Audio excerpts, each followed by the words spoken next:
Welcome back to my channel, or welcome if you're new. Today's video is on a subject that I never have really thought about in my entire life. I've never really heard anybody talking about it in my entire life. But it's about boots, work boots in particular. First, I want to tell you guys what happened to me to sort of motivate me to make this video and get you guys thinking about it. I would love for this video to get millions of comments if possible, if at all possible. Millions of comments, because I want people that work in the trades or really put their body in shoes through hardcore stuff. I would like to know what the best work boot is. I'm just going to go ahead and knock that out in the first couple of minutes. I want to know what the best work boot is, and the most durable work boot is, and the most comfortable work boot is, if that's possible with durability. What motivated me to make this video is I had an accident about 10 days ago. And you know, I've been questioning, man, if I had, let me go ahead and tell you, I had slip-on boots when I had the accident, and I've been questioning if I had lace-up boots when I had the accident, if I would be as damaged as I am right now. So that was one thing that kind of motivated me. I was kind of thinking about it, but I was like, nobody cares about that. Then I had a guy comment that had no idea that I had been hurt. And he said, hey, this is a really weird comment, but what kind of boots do you recommend, or what are the best boots? He works in asphalt. He has to spray diesel on his boots to keep the asphalt from sticking to his boots. And I'm going to get more into that later. But between that and that, I was like, hey, here's a sign. I need to do something, you know. And I feel like if this video got a lot of comments from people that put their bodies in shoes through things, we'll come to a good conclusion. So first, let me talk about the accident. About 10 days ago, I had about 1,000 pounds land on my leg. I was wearing slip-on boots when it happened. Scared the heck out of me. I was laying on the ground. Luckily, it happened right before I actually went to work. I was getting ready to go to work. But like I said, luckily, I lay there for 10 minutes or so. Luckily, could get my cell phone out. I called my wife. I was like, hey, I'm screwed up out here. She runs outside. I'm laying on the ground. You know, I'm scared personally because it was a pain. I felt a lot of pain in my life, but this was a pain that was like a scary pain, especially on my leg. You know, we really don't think about how important our legs and feet are until something happens to them. I was laying there. I was like, dang, I'm not gonna ever be able to walk again. In my brain, it felt like stuff was flopping around. Luckily, that wasn't the case. I'll go ahead and tell you that. But I lay there for a good while. I was able to get up, and I was hobbling pretty bad. I was in a lot of pain. It was so painful that I was grunting every step that I took. So I'm not sure if that means anything to you, but I'm the type of guy that I have literally moved my entire rib cage out an inch and almost dang near ripped my finger off and still worked all day, and I still haven't been to the doctor about that. If that tells you anything about my toughness or ignorance, whatever you want to call it. But anyways, I was in real bad pain. So it was a Friday. I'm about 6 weeks behind. I'm self-employed now. I have been for about a year. I'm 8 weeks behind now, and you'll understand why in a second. But I was 6 weeks behind. It was a Friday. My wife was like, man, just don't work today. You can kind of pick back up on it next week. And in my mind, I went in the house. I had slip-on boots.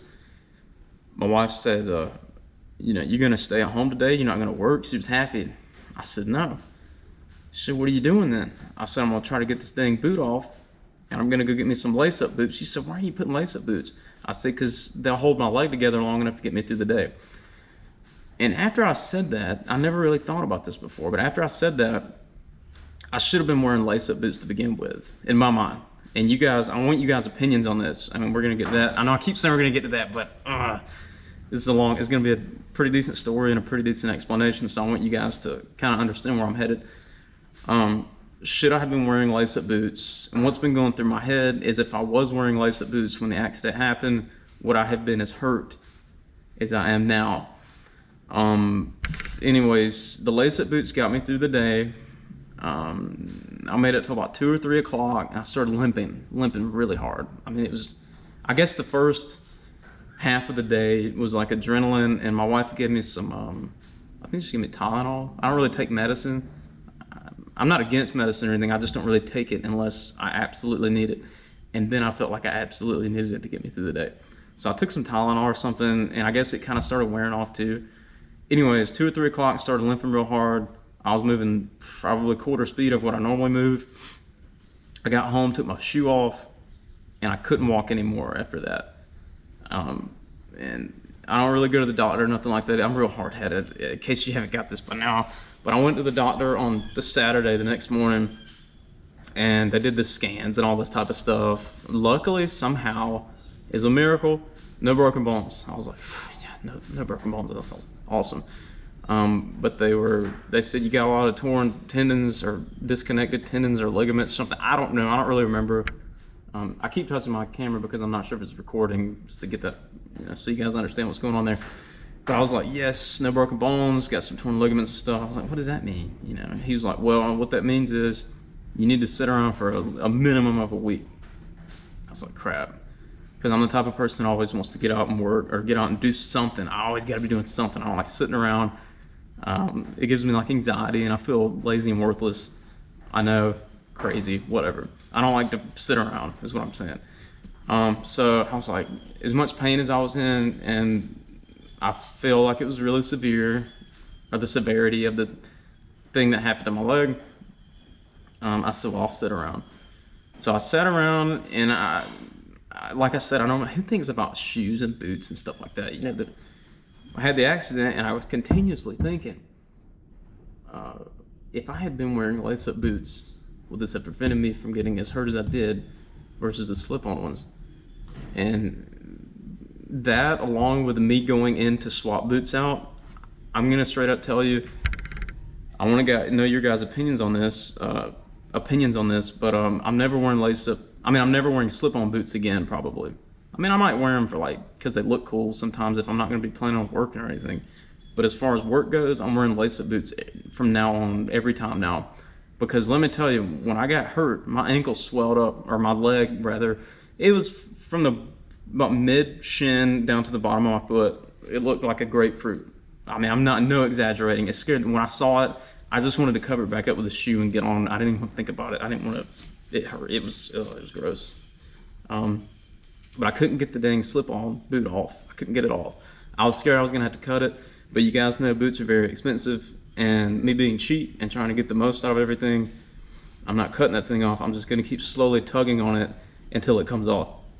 But if I had the lace-up boots on, not only would it have probably protected me better, but I could have just taken the laces off if it was severe enough, for me not to walk and all this type of stuff. I could have just taken the laces off and slid the boot off.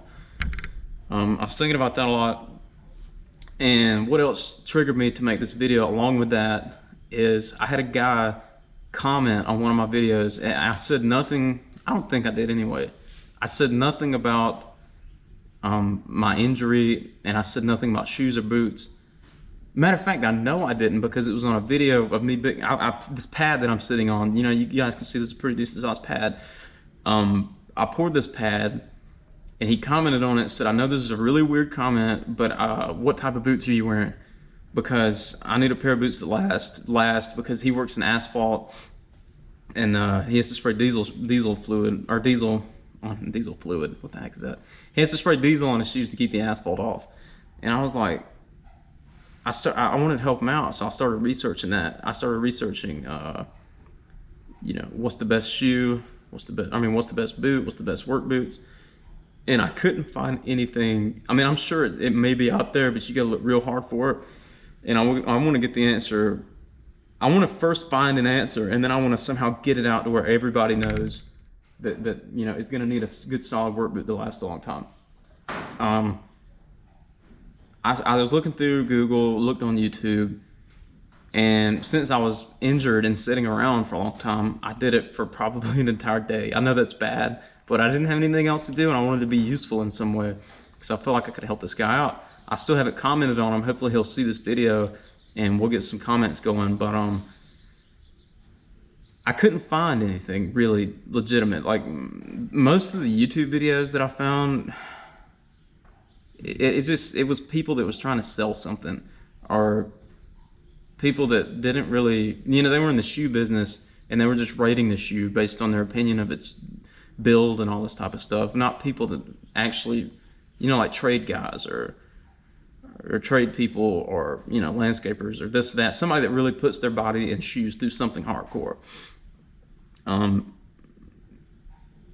You know, because if you do that, if you're actually the ones wearing the things and you can attest, hey, this shoe lasted me 2 years, this shoe lasted me 3 years, or this shoe did this or that for me, you know, that's more believable than somebody that has never worn them and it's just like an opinion on it. I hope I'm not offending anybody. I hope you guys understand what I'm saying. I feel like you should understand what I'm saying, okay? And when I was reading forums and stuff like that, it was more, I don't know if you guys have ever heard this, but Ford versus Chevy, like Red Wing's better than this because, or this is better than this because, or this is, and it was just people arguing. There was nobody saying, hey, look, man, I've been doing this for 10 years or 20 years, 30 years, whatever. And these boots have lasted me a set amount of time. Probably because most of the guys and girls and people that do this type of work, they're not looking through comments or forums and stuff like that, commenting on their boots that they wear. But what this video is about, now that I've kind of gave you why I'm making this video, my motivation behind it, what is the longest lasting best brand boot that you guys have experienced? I'll tell you mine right quick. For me, this is me personally, I'm not swaying you one way or the other, but I have found that Red Wing and Irish Setter, which I think is made by Red Wing, have been the most durable and longest lasting boots for me. Actually, the longest pair of boots I've ever had, the longest wearing, you know, that I could wear and they were still useful and not falling apart and stuff like that, are Irish Setter. Irish Setter. It's hard for me to say that. I don't know why. But I think they're like the Chinese made boot. They might be Chinese, maybe Vietnam or something. I don't know. Again, I was looking online and typed in who makes Irish Setter and they said they're made in China, so I'm going to say that. But those boots lasted me like, I want to say 3 to 4 years. And they lasted me a long time. And I put my boots through some stuff. I put my boots through a lot, actually, because I do a lot of different things. Back when I had these boots, I was I've always been self-employed. I mean, how do I phrase that? I've always had my own little side gig. I'll start by saying that. I have my own little side gig. I've always cut trees, did landscaping, backhoe work. You guys get the point. But I've always had a full-time job. And most of my full-time jobs, I say, I'm the type of guy that's like, give me 80 hours a week. I want as many hours as I can get. I enjoy working. There's something wrong with me. You know, also we were saving up for building a house and doing all these great things, which luckily we've done at this point. So, but my point is, I've always worked probably 16 hours a day, a minimum of 5 days a week for the past, I'd say 10 years probably. And this year, or the past year, I've actually went self-employed, and I'm getting off topic. Sorry, guys. I'm just trying to explain to you guys, you know, the Irish Setter boots lasted me a long time until I got into this environment. I started working for a manufacturing plant that did machining on huge things. I'm not gonna say what they do because you guys will know. I'm not sure if it's that big of a deal, but I don't want to get in trouble in any sort of way. But they do machining, okay? And that being said, if you guys have ever worked in a machining environment, there's oil in the floor, there's hydraulic fluid in the floor, there's cutting oils in the floor, there's coolant in the floor, there's something in the floor all the time. Metal shavings that stick in your shoes and cut your soles all up. I think that's the part. The rubber part on the bottom of your sole, I think. If it's not, it cuts the rubber on the bottom of your shoe, cuts it all up. Okay, so I had experience with oil on my shoes. When I had those Irish Setter boots I was talking about that lasted me for the 3 or 4 years, I was in that oil environment, and it literally within 6 months, the leather and the thread started coming apart that was holding the leather to the rubber. The rubber on the bottom was absolutely destroyed.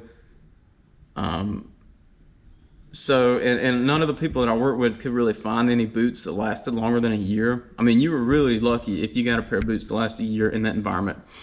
And the guy that left the comment that helped motivate me to make this video, like I said, he worked in asphalt on an asphalt crew, and he sprayed diesel fluid on his shoes to keep that the tar and stuff like that, I guess the asphalt off of his shoes from sticking, keeps it from sticking. And I'm imagining that diesel has something to do with breaking down his shoe or his boot. Okay, so my first question to you guys is, do you guys know of anything you can actually put on your shoe to prevent oils and things from breaking it down? Nobody that I've talked to has said anything about that. Nobody in the forums that I could find said anything about how to do that, how to prevent oils from destroying your shoe. I'm sure there's something, but what? Hopefully this video will go viral and we'll get an answer. I want an answer on that, on preventing oil from breaking down your shoes, because there's a lot of guys that work in oily environments and it destroys their shoes. And another thing is, what is the longest lasting brand boot that you guys have found? And this video is more aimed at people in construction, electrical, plumbing, landscaping, tree guys, people that really put their body and shoes through something, hardcore, not just working in the office or something like that. You know what I mean? I mean, you're not really putting your shoes and your boots through anything working in an office. So, but this video is aimed more toward like the trade type of people. Someone that's putting their, putting your shoes through something hardcore every day. Like I said, the Irish Setters did it for me. But again, I'll never wear slip-ons again because of my accident that I explained. I'm only going to wear lace-up from now on. So guys, okay, if you guys skip to the end, I'm thinking this is going to be the end of the video because I think I got all my points across. Do you guys prefer slip-on versus lace-up, and why? I've already explained why I'm going lace-up for life now. Unless I'm doing something not work-related, I might. But even okay, let me say a little bit. This might not be the end. I have talked to people that have sprained their ankle from walking and just, like, how sometimes there's a door or something that's a little bit lower. I have talked to people that have sprained their ankle from walking, just on something like that. And if you're wearing a boot and your ankle swells, the lace-up is going to be always better than the slip-on, because your ankle is going to swell up a little bit, and that slip-on is going to be a royal pain to pull off. Very painful, very painful. I cannot explain how much pain I went through, because I could literally, when I was taking that boot off, I don't want to be gruesome or anything, but I felt stuff coming apart almost. Oh, I don't want to think about it anymore, but I felt things in my foot coming up, like disconnected, and it's painful. Versus if you had a lace up, you could just slide the shoe off, and you're good to go. So, do you guys prefer lace up and slip versus slip on, and why? Or maybe your environment requires you, like loggers and things like that. I think a lot of guys that are loggers have to wear rubber boots, or what do they call them, like muck boots or something like that, because of water and mud and all this type of stuff. Anyways, I want to get that across. I want to know slip on versus lace up, and I also want to know the brand, and how long you guys have. And it'd be nice to know too, what trade are you in? Okay, that'd be pretty nice to know too. Hopefully this video will go viral because I really want an answer. I want lots of comments on what you guys prefer or suggest, or any of that stuff. Suggestions are welcome. I want to help the trade community and the people that work and that build the world. You know what I mean? Like, because you got to think about it. People built the world, and you don't think about the shoes you're wearing when you're doing that. So I want to know what the best shoe, slip on, I don't know. Leave comments, suggestions. If I need to make another video that is better than this one because I'm horrible at talking and I'm sitting there talking to myself because I can't really walk too good, I don't know. Like, subscribe, comment. Please comment because I really want to know. Thanks for watching my long video, guys. I hope you guys got something out of it, or you will get something out of it if we start getting comments. So please comment. I'll see you guys in the next one.